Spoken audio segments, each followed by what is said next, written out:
Hey all, Pixel here from Probable Garage. What you're going to watch is sort of streaming consciousness, me just talking about stuff that is good to know about G-Vans. I was basically hyped up on a couple of espressos and just started filming with no real plan.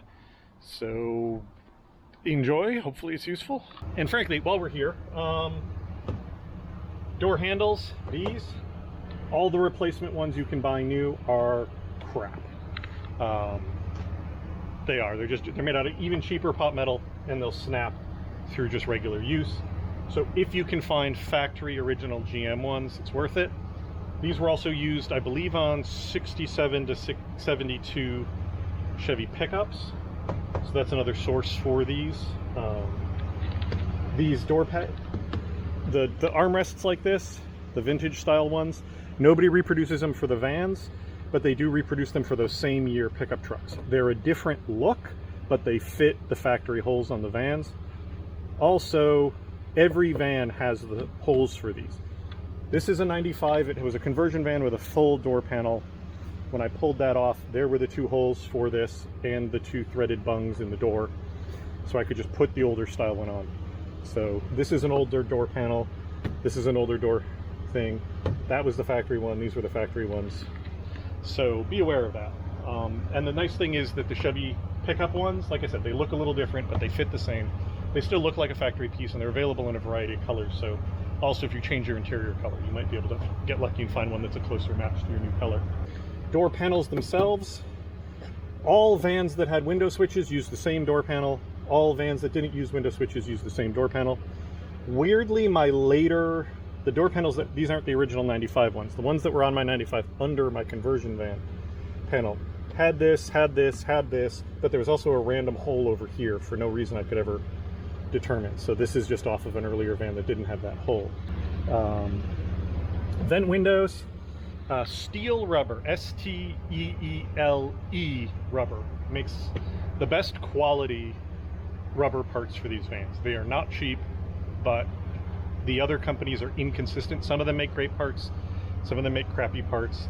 Some of the companies actually pull from different suppliers, so like you'll buy front door ones and they'll be great, you'll buy rear door ones, they'll be terrible. So just be aware of that. Steel rubber, most consistent. They make this vent rubber for some years of these vans. Not all of them, but some of them. So if your vent rubber is completely trashed, go check steel rubber. If you really have to, if your rubber is completely gone or whatever, you know, your vent window's trashed, I believe the vent windows will exchange over all years. There's just very slight differences in the size of the glass and whatnot. So if you really have to, find a van that's one of the years they make the piece for, get the vent windows out of that, install them in your door, and then change the rubber out. This piece they sell, this piece they sell, that piece they sell. Those are all consistent across years. I've done a video on rebuilding this with a kit. So if you look for that, you can find the vent window latch replacement video I did. Something to be aware of, Steel Rubber's website is terrible for searching. So one thing you can try, like if you put your van in and it says, oh, we don't have front door seals for it.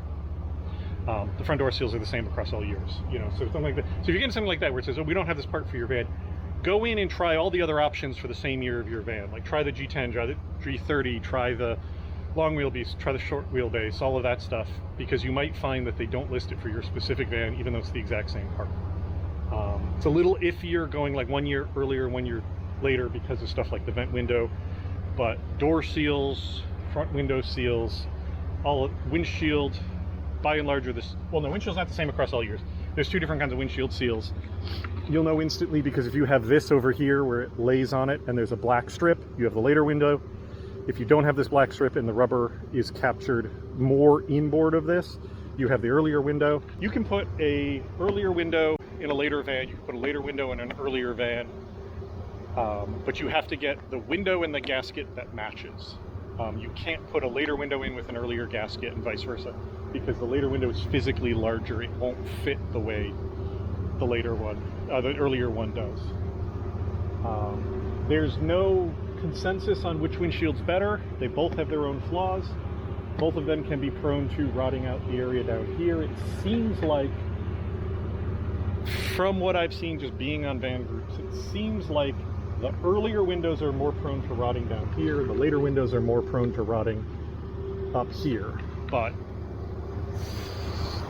there's no consensus. My battery is stuck like that. You can see my van, I've temporarily fixed it, but it's continuing to rot over here.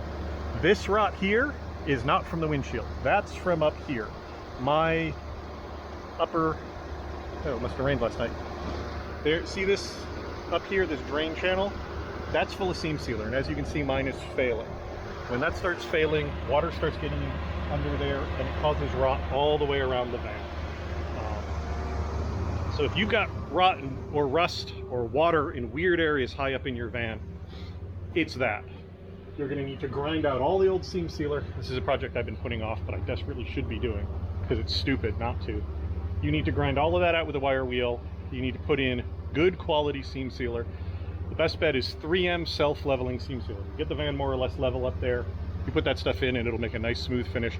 And you want to fill the thing. If you look in here, it's down a bit. You actually want it like as close to the top surface. You don't want water collecting in here. It's not good because if the seam sealer fails at all, you're going to get more rust in there. So 3M seam sealer, put it in there, and then repaint the ring around there. That's going to be a project I'm hoping to get to this year, but I haven't yet. What else? 767 to 72, you can use the side mirrors side markers for it. These are those. My lower ones have fallen off because I got cheap glue. I have to re-glue them. Door handles swap across all years of vans. So if you have the black door handles and want the earlier ones, you can just bolt them in. That's what I did. Pop outs in a non-pop out door, you need to drill the holes and screw this bracket in. And then there's a specific gasket that you can use off of Amazon that replaces the factory gasket. You will get some wrinkling in the corners, but it seals properly. You'll also have to drill these holes. I'll have a video linked below for replacing this. The one thing is I just put screws in down here. They were a failure. You need to either put a much bigger screw in, like the one that was in the factory one, or do what I did that you can now see, which is I put in riv nuts, so that these bolts are actually bolted into riv nuts that are captured in there rather than just screws in the sheet metal. If your van has these windows, it was a conversion van. These were never factory. If you have this style of windows, almost certainly your entire interior except the dashboard was also replaced at the same time. If you have a high top, that's not factory, that was added by the conversion company. Again, all pop-outs can fit in all years. These are 70s pop-outs. That's an 80s pop-out. I just haven't done this one yet because the kit, the roll of material is enough for 3 windows, and I haven't yet wanted to deal with it because I actually like that window like that. Matches the other side better. You just have to cut it here. You'll see when you're doing it because the part that comes forward is basically bolts to the later bumper, and all it's doing is replacing a bumper bracket that you take off. It's not vital to the strength of the hitch, it's just replacing that bumper bracket that you have to take off because you use the bolt holes for it. You may have to drill holes in the frame that you don't in a later one, but will bolt up. You just, again, have to cut it off and then it'll work. I have a video on that. Early bumper, late van, bolts right up with no modifications needed as long as you have the early brackets for the early bumper. The problem is there's no place for a license plate. Early vans, there's a cutout in the door here. The license plate fits in. I did this as a temporary modification. Because it comes up every single time, there is a super bright LED over here that is my plate light, so that's not running without a plate light. There is no factory way to open the back door from inside. Never was. I have a video where I put in this, which activates the latch from inside. You can also drill a hole here, get the lock button mechanism off of another door, and feed it in.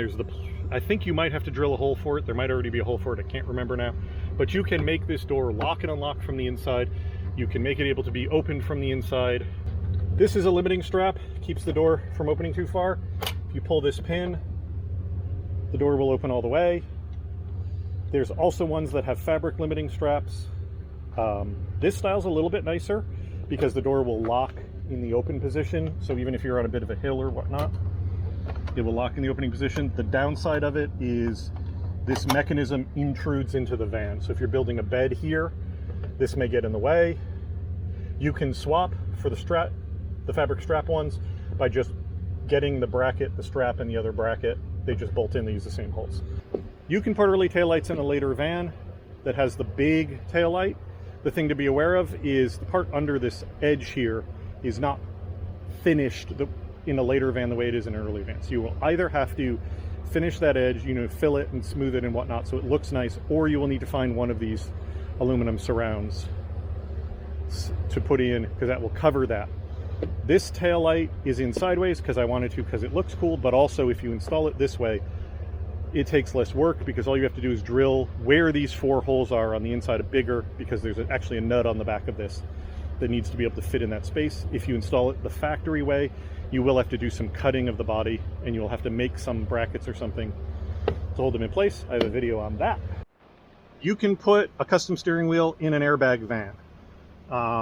The video I have on this is not super useful because it turned into how obnoxious the steering wheel was to get out, because mine was jammed on there for some reason. But what you need is the steering wheel adapter from Grant that fits the early, or whatever wheel company you have, that fits the earlier non-airbag vans. So search for like an 88, because it's definitely in the non-airbag area. And then what I had to do was very carefully with the Dremel this opening in the plastic very slightly bigger, because this bell that sort of covers this rubbed really badly and it made horrible noises when you turn the wheel. So I just went in with a Dremel and opened it up very slowly until this fit nice. But you just have to take off the airbag wheel, take out the clock spring. It's the big yellow thing, you'll see it in there. You have to feed the wire out from above. And then this will just bolt in just like it was an earlier van. That will set the airbag light in your dashboard. If you take your dash cluster off, you can pull the bulb out, and then the airbag light won't be lit. Later vans have a 1.5 DIN radio. Nobody makes replacement 1.5 DIN radios except for a few retro sound type companies that charge the fortune for them. You can fit a 1 DIN radio by buying a adapter kit. If you search for radio install kit for your year van, you'll find it. If you want to install a 2 DIN radio, which is the larger ones, most of the ones with a screen that you can buy are 2 DIN, you will have to make modifications to both this outer panel and somewhat to the inner structure. So that's not something that's a factory install. There's no kit you can buy for that. You will have to make your own modifications to make that fit. Another option is the ones with the pop-out screen. You can buy a 1 DIN where the screen comes up and does this. It'll block your vents, but it means no modification. Thing to be aware of. If your van has any switches or anything in this panel or this panel except for the headlight switch, those were added either by the conversion company or a prior owner. So anything there is not stock. So if you're trying to figure out something that's there, it's not a factory piece, you'll have to figure it out on your own. If you want to put in custom overhead lighting or whatever, using the factory circuit that opens with the door, be aware that the door switches open the negative circuit. It's not obvious when you're up in there how it works, but like, don't wire your lights to negative and then wire it to the wire from the factory overhead light, because it'll either won't work or it'll create a short. I can't remember which now, but it doesn't work. They switch on the negative, so you'll have to run power to them and then have their negative connected to the switched wire up there. So don't make that mistake I did, because I screwed that up. All right. Early grill on a late van. It is never a bolt-in option. The radiator support that's back here that the headlights are attached to is different depending on whatever light configuration you have. Even the slightly later vans that have a round headlight, it's in a different place. Your 2 options are to get that panel and cut it out of a van that has this grill, or custom fabricate your own. Mine are janky. I'll link to the video of putting this grill in, but no, I did the headlights a really janky way. I believe that these lights, the lenses for early vans, are available as the pickup truck lenses but you have to like modify, you have to like cut a tab off or something. Don't take me as an authority on that because I have not researched that, but I've been told that. Early bumper on a late van, you will need the brackets for it or a lot of fabrication work. The early brackets only share 1 bolt hole with the late brackets, and they don't share the ends. So I'll link to my video on that. I basically took part of the late bracket and the early bracket and modified them together into one bracket that uses all 4 holes. And then over here I have the late bracket coming in, and then the very tab end of the early bracket is welded to it, so I have full support across. This lower spoiler that I have on here, this is the piece that's here on a later, like 90s van. A couple modifications to the tabs, built a couple brackets. It bolts right up, looks like a pretty decent little spoiler, so if you want a cheap spoiler option, there you go. Oh, dumb little thing, if you've lost your cap for here, I got this off a coolant jug. Fits right on, so keep an eye on the size of coolant jugs. You might get lucky, refill your coolant, and get a replacement cap at the same time. So big important front suspension thing, and I'm really adamant about this because there's a lot of misinformation about it. The G20 van lower control arms are not made aftermarket by anyone. There's a lot of misinformation there. People will say that you can buy them online. Any website that's selling new G20 arms is either scamming you or has something wrong with their catalog and they're selling you an arm from something else. A lot of times people will either say that the vans from the C20 pickups fit, and or the websites will be selling you C20 arms. They do not fit. The G20 uses a 2-inch shaft for the rear bushings. The C20s use a 1.5-inch shaft for the rear bushings. It is not interchangeable. The mount point for the shock is also different, so even if you solved the problem with the shaft being different, the shock mount's also different. If you go look up C20 arms and you compare them to yours, you'll see the whole back area is designed differently and the mount is different. The only viable option is to rebuild yours if yours are in good shape. You can put new bushings in, you can put a new ball joint in, make it all work again. If your arm is rotted out or whatever, you will have to locate arms from another van and you will have to rebuild those. Don't let anybody tell you C20 arms don't fit. Early G10s had a different arm. They used the pickup ones. But it's like I think those stopped in 77. Don't quote me on that. And then they went to the same style as the G20s with the 2-inch shaft. Those are different. They won't work on these vans. G30 arms are different. They won't work. Those also have a 1.5-inch shaft and they're shaped differently. So anybody who tells you, oh, just buy X and put it on, they're wrong. Either they don't know what they're talking to you or they're bullshitting you or whatever. They do not fit. I can assure you this is true because everybody in the G20 community is desperate for these. So if there was any viable source, even if it was one obscure website that sold them, they'd all be buying them. The fact that nobody's buying them and nobody's ever showed up and said, oh, I put C20 arms on my van, it worked, here's a picture of it. You can search everywhere, you can search on other van forums, whatever. You will not find anybody who's successfully done it. You'll find a lot of people someone says it works and then they either come back and say it didn't fit or you never hear from them again. So be aware of that because there's a ton of misinformation about it. Other than that, upper control arms, lower ball joint, lower bushings, tie rods, all of that stuff swaps from a C20. All that stuff's commonly available, easy to get. The only parts that are G20 specific are the lower control arms and the cross link for the steering, center link. But the center link's not a wear part, so unless yours is damaged, you can just rebuild everything around it and it has no wear parts and you'll be fine. Wheel fitment. On a factory suspension at a factory height, you can put a 10-inch wheel on the front and it'll fit with minimal rubbing.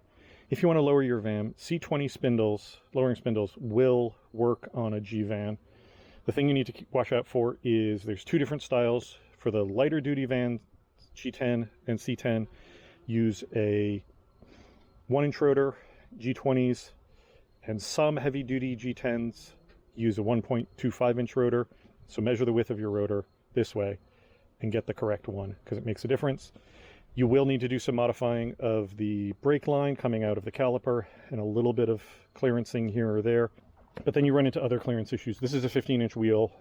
This is a classic mag wheel from back in the 70s, and it's a very tight fit to the caliper, so I had to have the weights put in very specific place where they wouldn't hit, and I had to grind the lower control arm just slightly to clearance the very edge of it.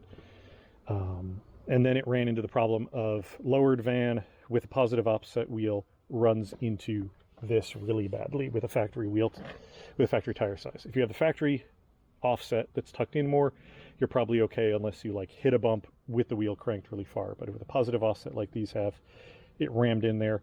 So this is a 60, it's a factory width, but it's a 60 tire rather than a 75. You probably can get away with a 60 if you're careful. 65 if you're careful, but I went with a 60 just to be sure. In the rear, damn near any offset will fit coming out. You have to be a little deeper than factory offset. With a wide wheel, you have to be careful because you may run into wheel well issues and whatnot. I don't know the exact numbers, but if you're zero offset or positive, you're going to be fine. If you need to get this console off, there are 2 screws hidden up here that you need to take off. And then there are 2 screws down here you need to take off, and then all of this will lift off. You disconnect the wiring that's connected to the cigarette lighter, and then it'll come free. To take the doghouse off, you then need to undo this latch and the one on the other side, and there are 2 screws hidden. I can't get the carpet out. There's a little bracket about here, maybe a little bit further over. Same thing on this side with 2 bolts that hold it on. You have to unbolt those, unsnap these, and take it out. It's always a pain in the butt to get the doghouse out between the seats, so just be aware of that. There's no real like trick to it. You just kind of have to get it wherever you want. A surprising amount of the engine is accessible via the doghouse because the distributor is about here, so it's probably worth taking the doghouse off for most engine work. The dashboard is not as hard to take off as you might think or worry. It's a bit of a pain, but it's not hard. And it is worth it to try and do anything under the dashboard because access is terrible. If you need to do a heater core, you have to take it off. If you need to do speakers, you have to take it off. If your wipers aren't working properly, if all you have is off and high or just off and one other speed, your wiper motor pulse board is bad. There's a board that's mounted to the top of the wiper. You can buy it. It's called a pulse or pulse module. And if you replace that, it'll give you all your functions back. To do that, it's theoretically possible without taking the dash out, but it's really hard, so you're better off taking out the dash. Taking out the dash is just enough of a pain in the ass that, like, if you're doing a heater core, put new speakers in at the same time. If you're doing the pulse board, do that. Like, it's just worth it. If you're in there to do anything else you might have the slightest inkling to do. Factory speakers in the dashboard are a 4x6. I recommend doing like a 2-way or a 3-way speaker just to improve it.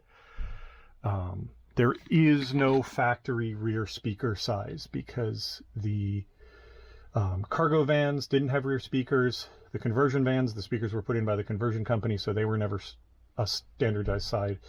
And then the Bovel, whatever the heck it's pronounced, fancy vans, I don't know what the speaker size in them, but those are pretty uncommon. But just be aware, you can't just be like, oh, what's the factory size? You have to go check yours. Your visors don't want to come down. Like if you're pulling on it and it will not pivot, this one will pivot, but if you're pulling on it and it doesn't want to pivot and it doesn't want to pivot, do not force it. Like it should work with about that much effort. One finger pushing hard should be able to raise it up and down.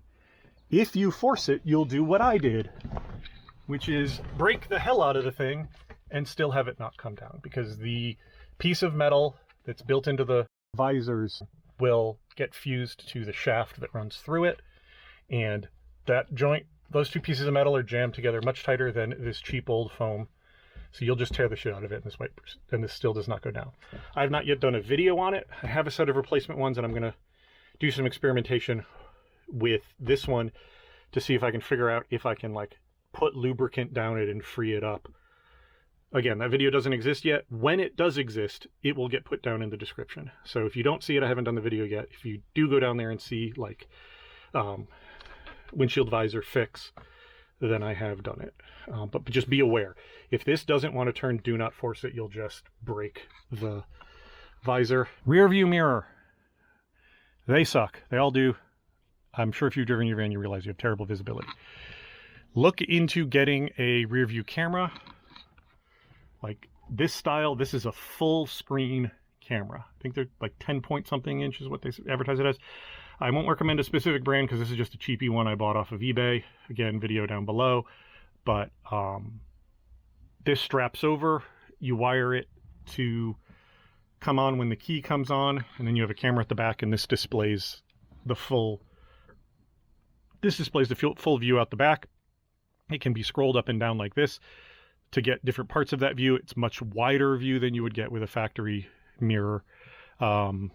At night, the lights can blow it out with glare, and sometimes when it rains, the raindrop will stick to the lens and block out part of the view. But even with that, this is exponentially better view than you would ever get with your factory one, so it is worth considering doing that.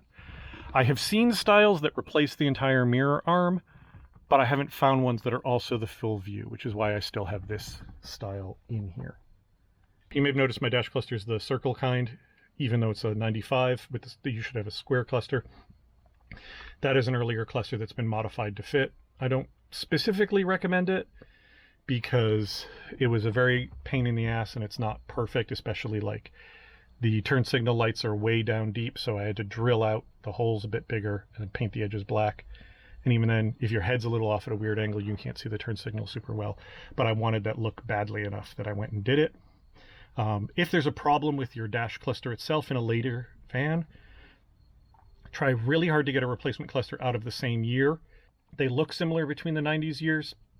They'll connect up, but some of them, different connections go to different places where the connector goes in, so they won't work. I have no idea what the interchanges is, but just be aware of that. Like, even though like a 93 cluster might look the same as your 94 cluster, there's no guarantee it will actually plug in and work because of that weirdness.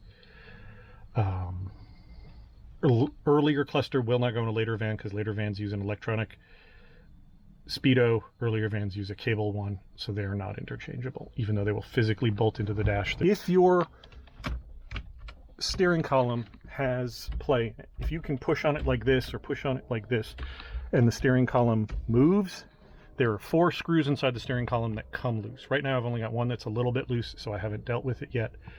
But eventually, especially if your steering column wibbles around a lot, nothing's necessarily broken, but there are 4 screws inside the steering column that come loose over time, especially if you use the steering wheel to pull yourself up into the van. Seems to be the biggest culprit of it happening.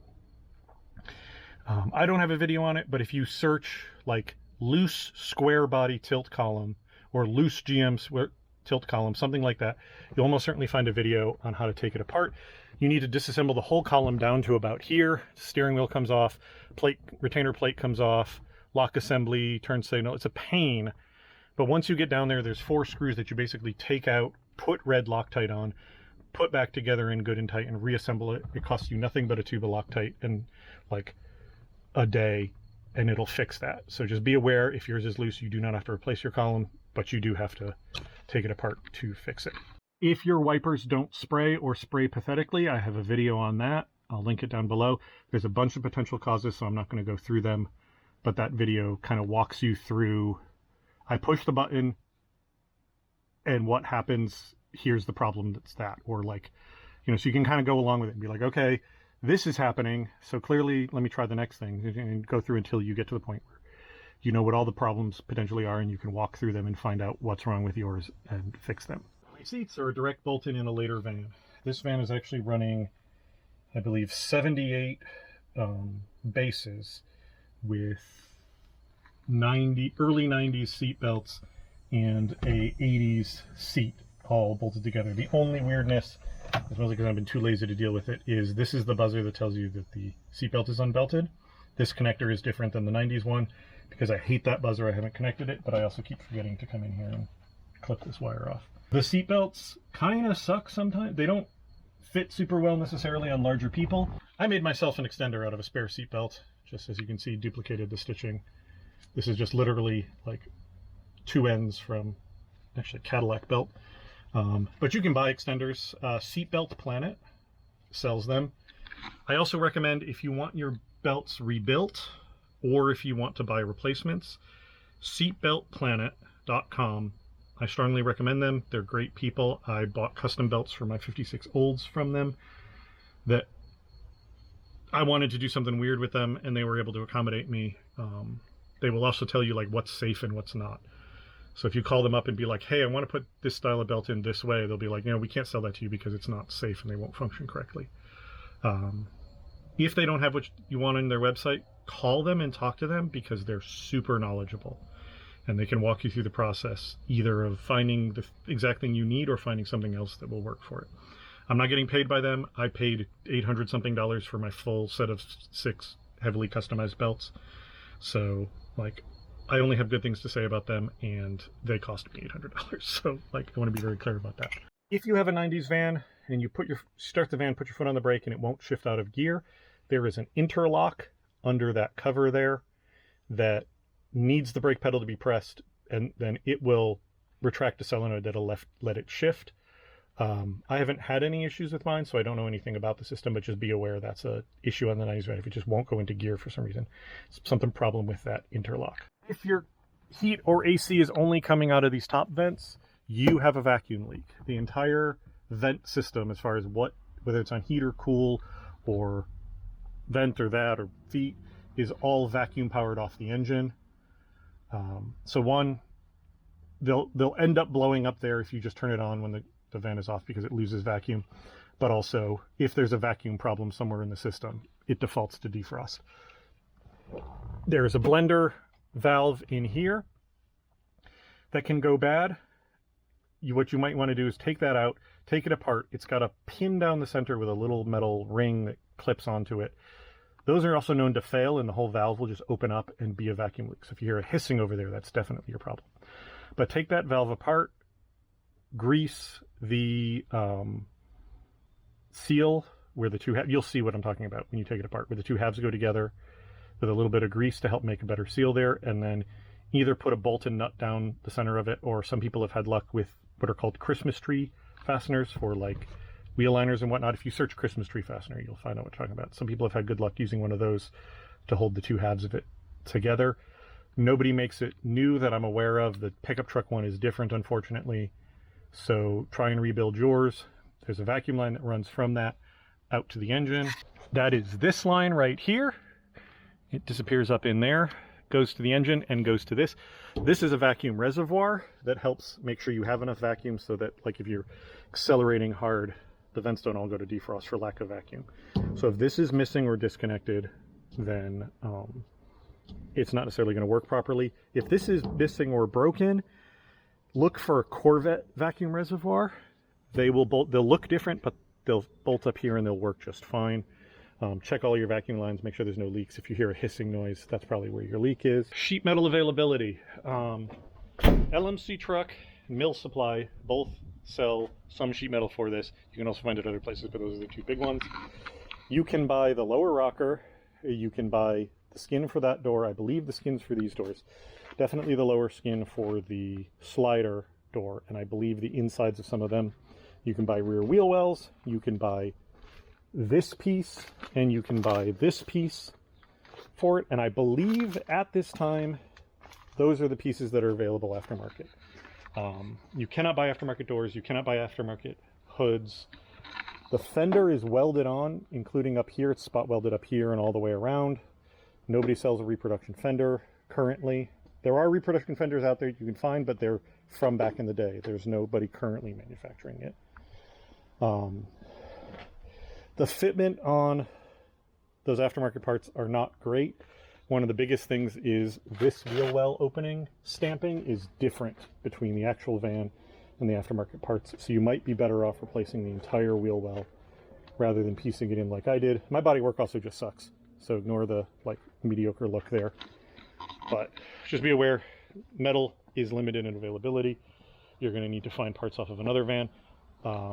Hoods change because the latch mechanism changes.